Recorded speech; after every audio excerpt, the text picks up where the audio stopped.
बाझिन कहेला जमाना। छठी माई है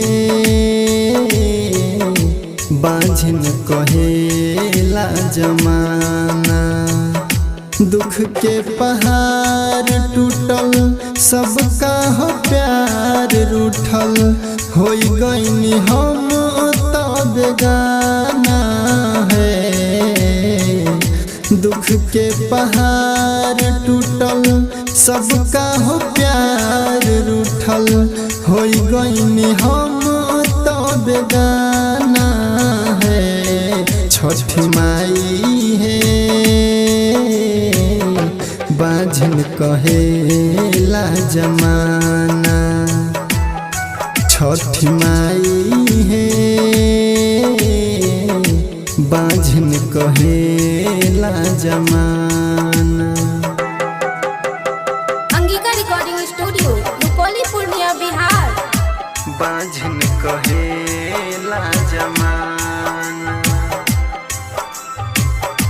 बाझिन कहेला जमाना। छठी माई है बाझिन कहेला जमाना।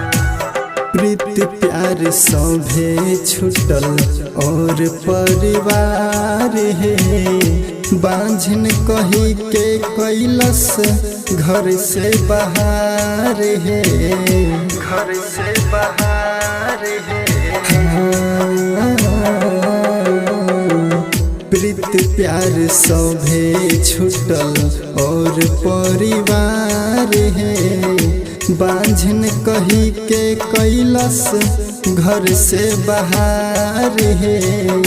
दुखिया के दुख भरी कहाँ बात गईलू छोरी, गाँव भर के लोगवा मारता ना है। छठी माई है बाझिन कहेला जमाना। छठी माई है बाझिन कहेला जमाना। Angika recording studio Rupauli Purnia Bihar. बाझिन कहेला जमाना। छठी माई है बाझिन कहेला जमाना। आप सुन रहे हैं देव कुमार विश्वकर्मा को। देव विश्वकर्मा संगे कर ले गुहार है, दिखे न राह कवनो कर नैया पार है। कर नैया पार है। हाँ, पुनीत कृष्णा संगे कर ले गुहार है, दिखे न राह कवनो कर नैया पार है।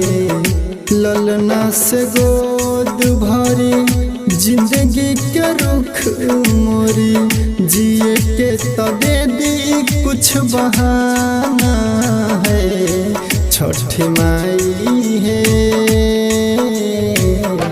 बाझिन कहेला जमाना। छठी माई है बाझिन कहेला जमाना।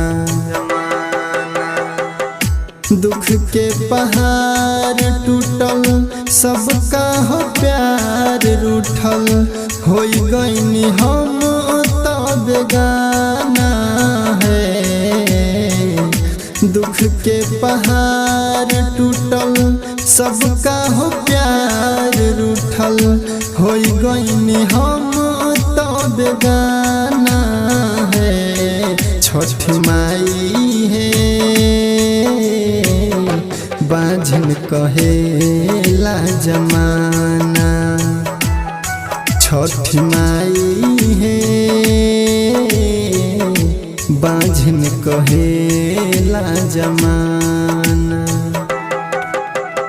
अंगिका रिकॉर्डिंग रुपौली पूर्णिया बिहार।